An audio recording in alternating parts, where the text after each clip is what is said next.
I was saying that I find myself as here. Um, it's a little disorienting because I feel so new to the awakening. I feel new to the life of an activist, and I think Claire was saying earlier before we started that she doesn't really feel like an activist, and never thought she would be, and I find myself in the same place. I don't know a good word for this, and maybe for what I'm doing, for what we're doing as mothers, as women who are putting ourselves on the line professionally and publicly to try to defend life. I wish we had a word for it, and maybe in one of those ancient languages we'll find a word. Um, but so I I'm overwhelmed by all of this, and I feel like it is not a comfortable place for me to be in. I have never actually felt at home with the earth.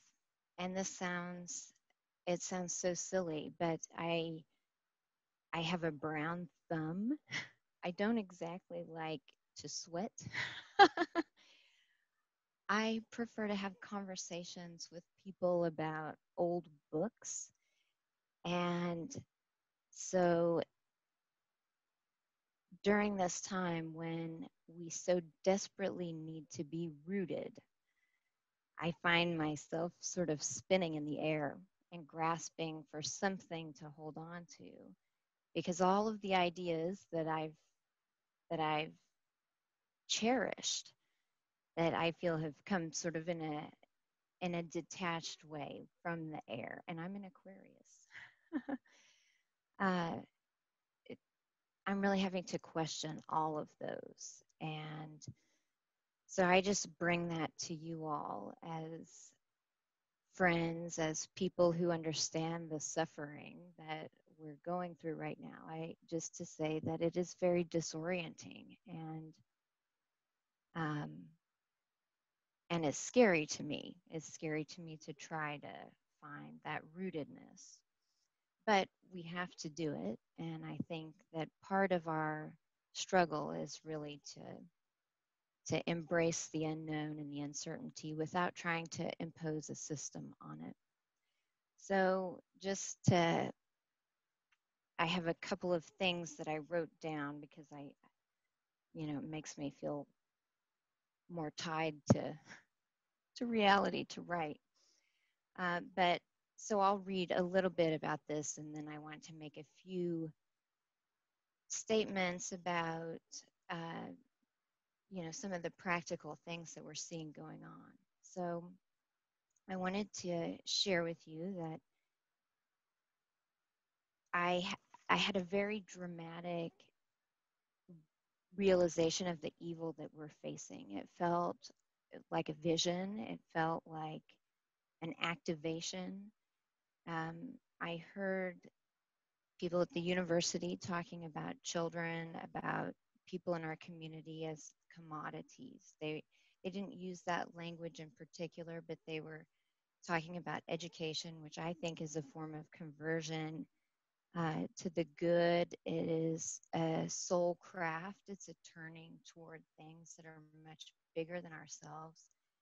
They were talking about it in very technical terms, and it was so repulsive to me that immediately I felt like just standing up and yelling, and I was so shocked that no one else was.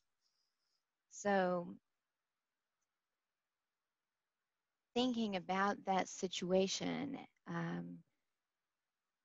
how it happened, I think that and it sounds silly to me to say this out loud, but I think that I really had a vision of a struggle that between good and evil that we're facing. And I'm trying to come to terms with that for myself and for my family and for anyone else who will listen. And I'm shameless. I'm actually I'm the person that you run from in a party because I talk to everyone about it because it is so serious.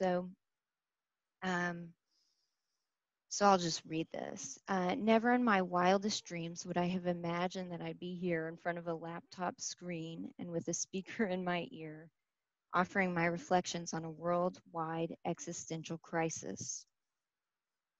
The crisis we are facing is, I believe, a spiritual war, an utterly serious contest between good and evil. To the victor of this struggle will go the prize that is of incalculable worth, the very souls of our children, those living today and those yet to be born. It is with the burden of this knowledge that I meet with you today, and in the hopes that by joining with other women who have been inspired to take up arms in this most serious battle, we might protect the souls and freedom and humanity of our children. Um, what I try to do, I was not on social media. I don't like technology at all. What I try to do, though, is help explain to people what some of the language that social engineers and technocrats, uh, what some of their language means. I noticed these patterns of terms that Allison talks about in her blog and that you'll see over and over in corporate white papers and in press releases. And it maybe because I hadn't used social media, maybe that was one reason that they stood out to me. But you just kept, it's actually a constriction of language. So Carolyn's remarks were so beautiful because language does open us up to different levels of reality and brings us to closer experiences with what is actually real. And you have to have a richness of language. You have to have an authenticity of language. Um, you have to have many different terms for the same phenomenon so that you can explore it from the multitude of perspectives that we as human beings have. And, you know, I always think of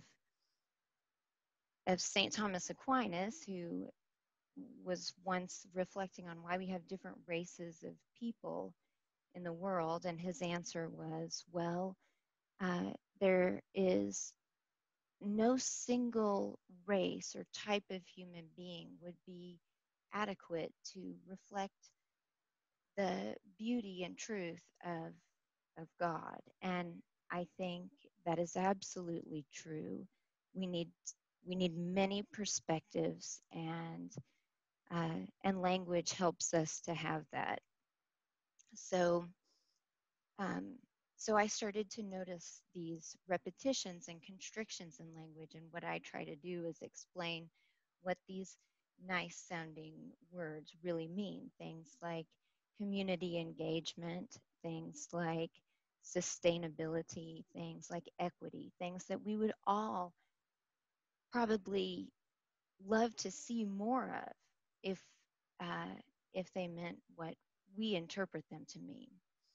But these wayward children, these greedy, suffering children that Allison mentions that you all have no doubt talked about, they have inverted the meaning of these terms, and they're using language to deceive rather than to illuminate. So I try to explain that, and I hope that in some way my effort has um, has some fruits. But so that's what I try to do on social media, and I work a lot locally. Um, I am, like I said, I'm shameless about meeting with people who might see things as I've seen them. The virtue of living in a small city, I mean, we have about, I don't know, 600,000 people, is that, you know, you can identify who's bringing this necromancy to our community. And a lot of people are afraid to name names. And I started doing it and I haven't stopped. And I think that gives a voice to people who see these things. And if I can be a voice for others, then I'll consider myself living well to the best of my ability. Um, that's what I try to do as an activist. As a mother, I thought I'd just offer a few reflections. I cannot imagine my kids or anyone else's kids as a commodity to a workforce. I cannot imagine treating a child as a tool to be rewired, to be gritty, to be resilient, to be all of these um, overused, terrible, vapid terms, because human beings are more complex than that, and we are unique. And I think that is the greatest crime you could commit, is to turn another person into a tool. So when I started to understand what was happening with finance, with technology, with this social engineering agenda, which I think is demonic, I look at my kids and I think, there is absolutely no way we can let this happen to them. And every day I'm shocked watching people around me um, in Oklahoma. I mean, we're not in a coastal city. It's a strange place to have such conformity and such uh, deference to authority and lack of inquiry. It's just absolutely shocking, and I don't know. It just pains me so much that's why I just don't care if you know if the Instacart driver thinks I'm silly for talking about the New World Order. So as I reflect on the last couple of years and what it means and where I am at right now, I think uh, that it has been really a lesson in suffering. And again, I'm going to call it my books, and I noticed they're all like male authors, but I have Rousseau's The Emile, which has been criticized a lot, especially by feminists. I taught the book several years ago, and I actually thought that Rousseau, he gives a picture of men and women. I thought he gave a beautiful description of women as um, as having to suffer. And I think there is, the ancient Greeks thought that we gained wisdom by suffering. And in Carolyn's songs, it sounds like this suffering brings us closer to the things that we need to connect with, whether it's God or the earth or each other or our families. Uh, so I think that's the lesson that I've learned, and uh, and it's really been something that has been a part of my life story as I've looked back. So when I became a mother, I actually had a very difficult time making the transition. It turned my world upside down. Um, I had a bout of severe depression, and my first child was a difficult child. Beautiful, lovely, we all know that, but a lot of work, and I felt sort of lost. I thought that I would be able to have a balance of work and life, as we often hear. I mean, that's in all of the white papers. We need to have a balance of work and life. And I found that I could not do that. It simply wasn't. It wasn't going to happen. And as I made friends and had more kids and started to figure out how it was, then I sort of felt like part of my role as a friend to other mothers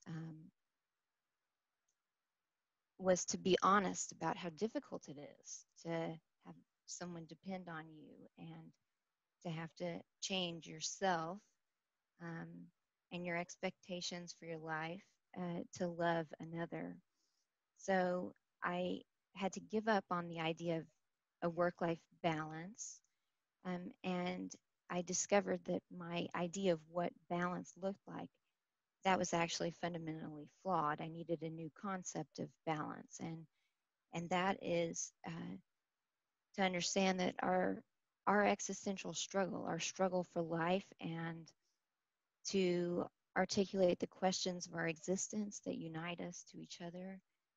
Um, the balance is learning that we are never going to arrive at a final uh, point of equilibrium. We are never going to arrive. No child arrives at some magical point when you say his or her life is complete.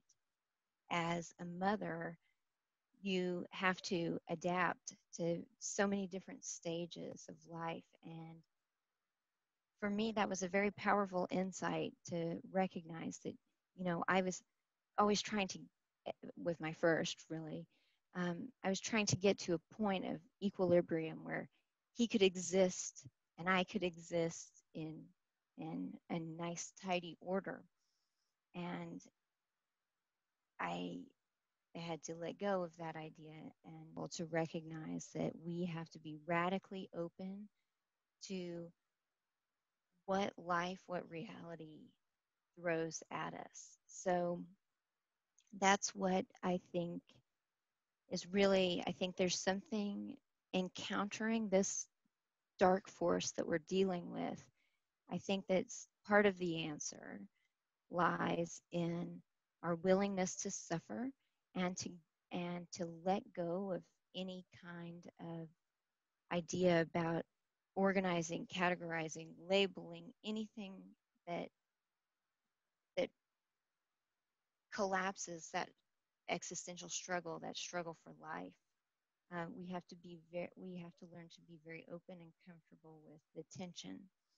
So, but we can't give up on truth either, right?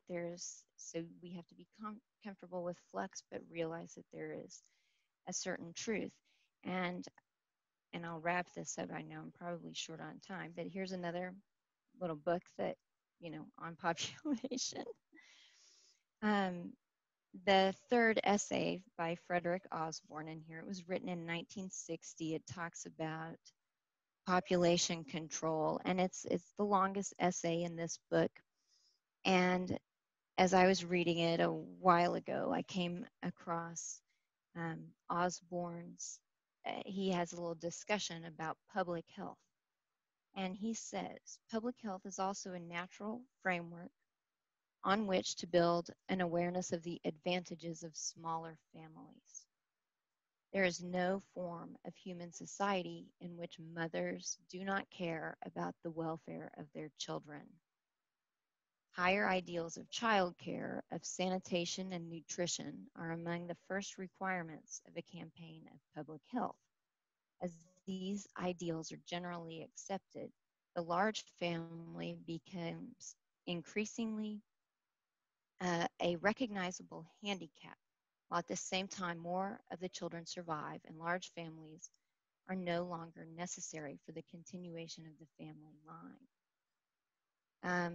And it goes on to say that the public health approach brings the question of family size directly to the masses.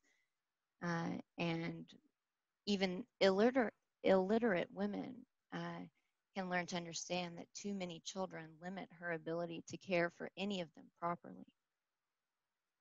So this was, I think, this was shocking to me and a great find, because we can see here that the stable point, our social engineers are trying to find they're systematic thinkers, and they want to pigeonhole things, and they have to have they want to apply a mathematical precision to the project of engineering society. And what is the one constant? It's a mother's desire to care for her children. The one constant throughout all cultures is the mother's desire to care for her children, not the fathers, but the mothers. And so you have social engineers who take that constant, and they twist it by running public health campaigns that say you have to do this or that, and they try to undermine our sense of understanding, of knowing our child, of knowing ourselves, and and they manufacture an entire death-loving system off of that. So the antidote to that, I think, is to trust our gut, to trust ourselves and our instincts, and part of my instinct about it is that we have to be willing to suffer and give up on the idea of tidy things, of nice things, and understand that this is more of a process, and we have to simply be open to it. And if we can exhibit that openness in our lives, like that should be a model for creating some kind of a new system. So one of the things that I'm going to try to do, it actually scares me because my house is a mess. My bathrooms are disgusting. I can't take care of silly things. My driver's license has been expired for a long time.